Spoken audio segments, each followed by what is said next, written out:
ప్రపంచంలోని గొప్ప రాజ్యాంగంగా భావిస్తాము. మాకు సార్వభౌమత్వ, సామ్యవాద, లౌకిక, ప్రజాస్వామ్య, గణతంత్ర రాజ్యంగా నిర్మించుకోవడానికి సాంఘిక, ఆర్థిక, రాజకీయ న్యాయాన్ని, ఆలోచన, భావ ప్రకటనను, అంతస్తులోనూ అవకాశాల్లోనూ సమానత్వాన్ని కల్పించడానికి కుల, మత, ప్రాంత, వర్ణ, లింగ, ధనిక, పేద లాంటి ఏ రకమైన భేదాలు లేకుండా అందరికీ సమాన హక్కులు, బాధ్యతలు రాజ్యాంగం కల్పించింది. ఇటీవల పరిణామాలు రాజ్యాంగ స్ఫూర్తిని దెబ్బతీస్తూ ప్రజాస్వామ్య విలువలను కాలరాస్తూ సమాజంలో అశాంతిని నెలకొల్పుతున్నాయి. విభేదాలు సృష్టిస్తూ రాజకీయ మనుగడ కోసం విద్వేషాలు రెచ్చగొడుతున్నాయి. ఇలాంటి తరుణంలో శాంతి, అహింసలను మూల సూత్రాలుగా మనకు బోధించిన మహాత్ముడు స్ఫూర్తిగా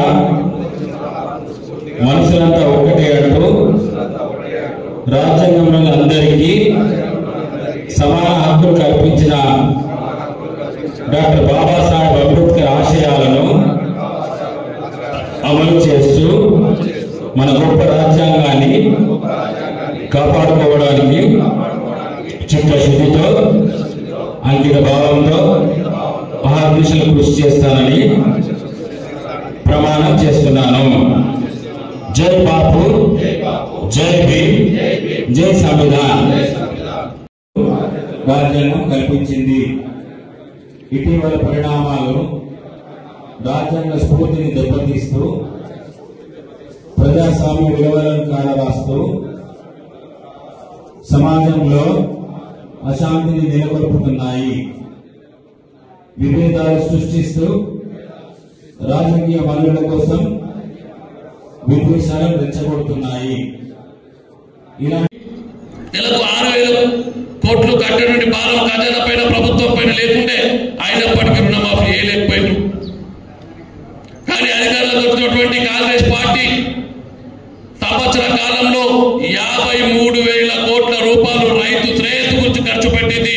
ఈ భారతదేశంలో చరిత్రలో ఇప్పటి వరకు ఏ ప్రభుత్వం చేయని సాహసం ఈ రేవంత్ రెడ్డి ప్రభుత్వం చేసిందన్న విషయం మీరు మనసులో పెట్టుకోవాలి. కొంతమందికి రుణమాఫీ రాలేదు, దాని మీద కూడా మాట్లాడుతున్నాం. పార్టీ పెద్దలు నిర్ణయం తీసుకుంటారు, భవిష్యత్తులో వచ్చే అవకాశం ఉంటుంది. టీఆర్ఎస్ పార్టీ అధికారంలోకి వచ్చింది, 4 సంవత్సరాలకు రుణమాఫీ చేసింది. అది కూడా బిచ్చం వేసినట్టు వడ్డీ మాఫీ చేసింది, కానీ రుణం అంతే మిగిలిపోయింది. కానీ మనం వచ్చిన తర్వాత 2 లక్షల రూపాయల రుణాలన్నీ కూడా మాఫీ చేసినాం. అక్కడక్కడ ఊర్లో 1-2 రేషన్ కార్డు ప్రాబ్లము, ఇంకేదో సాంకేతిక కారణాల వల్ల మాఫీ కాకపోవచ్చు. ఒక్కటే పట్టుకొని మనం ఊగులాడకుండా మనం చేసిన సంక్షేమ పథకాలను ప్రజలకు గుండె నిబ్బరంతో చెప్పి ఈ యొక్క యాత్రను విజయవంతం చేసి పార్టీ పటిష్టంగా, మరి కాంగ్రెస్ పార్టీని పటిష్టం చేయాల్సిందిగా కూడా మీ అందరికీ విజ్ఞప్తి చేస్తున్నా. పరిస్థితి లేదు. దయచేసి మీరు ఎవరు కూడా అధైర్యపడద్దు. నేను సరిపోను, అరే సునీల్ సరిపోతలేడు, సునీల్ మనకు ఇబ్బంది అవుతున్నది, ఈయనతో మాట్లాడాలంటే పెద్దలు వెంకట గారితో మాట్లాడాల్సిందిగా మీ అందరికి విజ్ఞప్తి చేస్తూ మరొకసారి యాత్రను ఓటర్లకు మాట్లాడుతుంటే వాళ్ళు బాగా ధైర్యం ఇచ్చారు. అన్న మాకు ఉద్యోగాలు ఇస్తున్నాడు, మాకు దొంగ నాటకాలు లేవు. టీఆర్ఎస్ పార్టీ అధికారంలో నోటిఫికేషన్ వేసేది, కోర్టులో పోయి నోటిఫికేషన్ ఆపేది, పరీక్షలు పెట్టేది, పేపర్ లీక్ చేసేది, పరీక్షలు తర్వాత కూడా రిజల్ట్ రాకుండా కోర్టులలో పెట్టి డిస్టర్బ్ చేసేది. కానీ కాంగ్రెస్ పార్టీ అధికారంలోకి వచ్చిన తర్వాత, రేవంత్ రెడ్డి అధికారంలోకి వచ్చిన తర్వాత ఇవేవి కూడా నాటకాలు లేవు. చక్కగా చదువుకున్న పిల్లలందరూ కూడా న్యాయం చేస్తున్నది ఈ కాంగ్రెస్ పార్టీ అని చెప్పి వాళ్ళందరూ నాకు చాలా సంతోషాన్ని ఇచ్చింది. నేను ఎంత భయపడ్డాడు అదేం లేదు. ప్రజలలో అనుకూల వాతావరణం ఉన్నది. ఎవరో ఛాయ్ హోటల్ దగ్గర పెద్ద పొద్దులు మాటలు పరిగణలో తీసుకోకుండా ఛాయ్ హోటల్ దగ్గర మాట్లాడితే మీరు కూడా గట్టిగా తిప్పి కొట్టాల్సిందిగా మీ అందరూ కూడా విజ్ఞప్తి చేస్తున్నా. మేము వచ్చే అధికారంలోకి వచ్చే సంవత్సరం అయింది. టీఆర్ఎస్ పార్టీ 15 లక్షల రూపాయలు చేయలేదు, కానీ మేము వచ్చే సంవత్సరంలో పట్టే 2 లక్షల వరకు కూడా వేసేసినాం.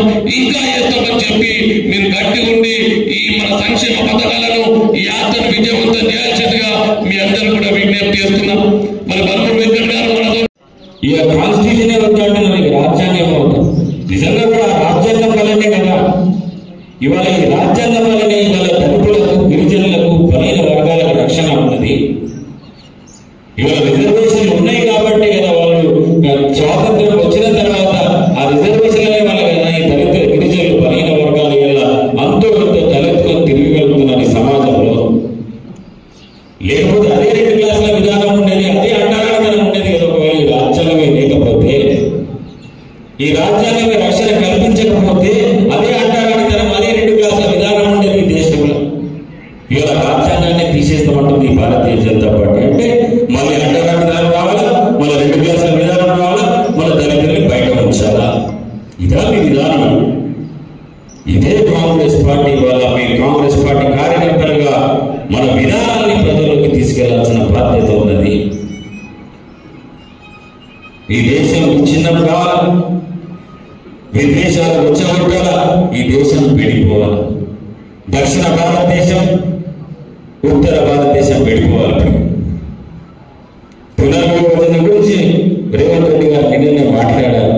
తమిళనాడు వెళ్ళింది స్టాలిన్, అన్ని దక్షిణానికి సంబంధించిన ముఖ్యమంత్రులతో అక్కడ కలిసి అసలు పునర్విభజన జరిగితే దక్షిణాది రాష్ట్రాలకు ఏ విధంగా అన్యాయం జరుగుతుందో కూడా చెప్పడం జరిగింది.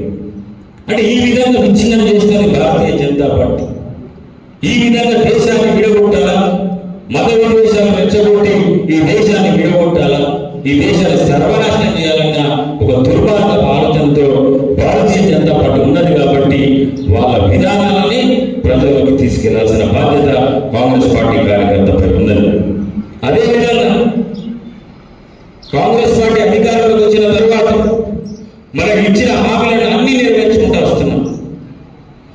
ఒకటే రోజు అన్ని పనులు కావు కదా. నువ్వు చేసిన 7 లక్షల కోట్ల అప్పు తీర్చాలంటే ఎంత భారమవుతుందో, ఎంత కష్టమవుతుందో ముఖ్యమంత్రి గారు వివరించారు.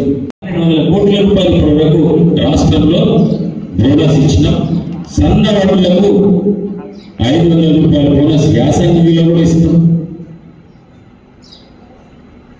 బస్సు ఇచ్చినాం. 500 రూపాయల సిలిండర్ ఇచ్చినాం. 3500 ఇల్లు ఇస్తున్నాం. రాజీవ్ యువ వికాసం 6000 కోట్ల రూపాయలు ఇస్తున్నాం సబ్సిడీ ద్వారా. 15% ఎస్సీ ఎస్టీ బీసీలని, ఈ మైనారిటీలని వీళ్ళకి లోన్ ఇచ్చిండ్రా? ఆ రోజు కాంగ్రెస్ ప్రభుత్వం ఉన్నప్పుడు మేము ఇచ్చినాం. నేనున్నప్పుడు చాలా సబ్సిడీ ద్వారా 90% సబ్సిడీ ఇచ్చినాం ఎస్సీ ఎస్టీలకు. ఆటోలు కొనుక్కుంటుండే, చాలా మంది ఆటోలు కొనుక్కున్నారు, చాలా మంది వ్యాపారాలు చేశారు. 90% సబ్సిడీ ఎస్సీ ఎస్టీలకు ఇచ్చినాం. బీసీలకు 80% ఇచ్చినాం.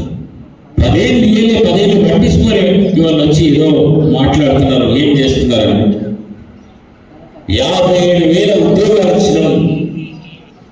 57,000 ఉద్యోగాలకు 4,000 ప్రతి ఏడాది 4,000 కోట్ల రూపాయల భారం పడుతున్నది.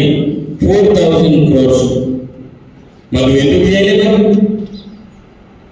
57,000 మంది అని 57,000 కుటుంబాలు ఇండైరెక్ట్ గా 2.5 లక్షల కుటుంబాలకు లబ్ధి జరుగుతుంది. 10,000 టీచర్ పోస్టులు ఇచ్చినాం.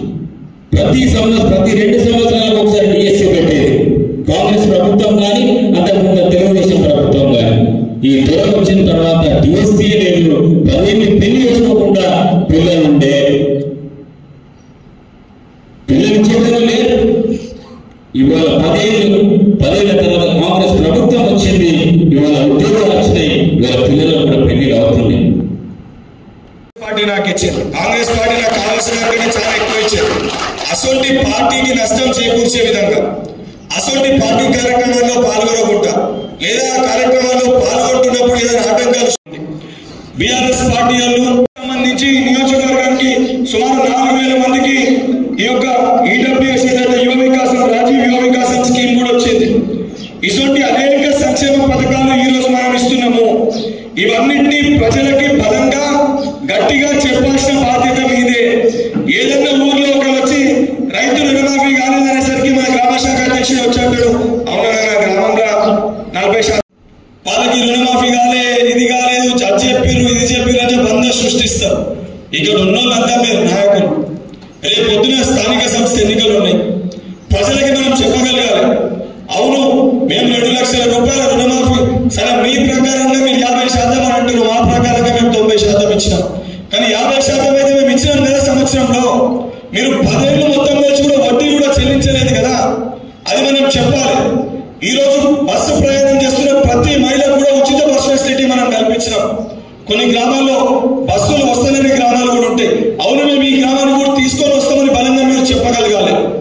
200 యూనిట్ల లోపల ఉచిత కరెంటు ఉపయోగించుకుంటారు.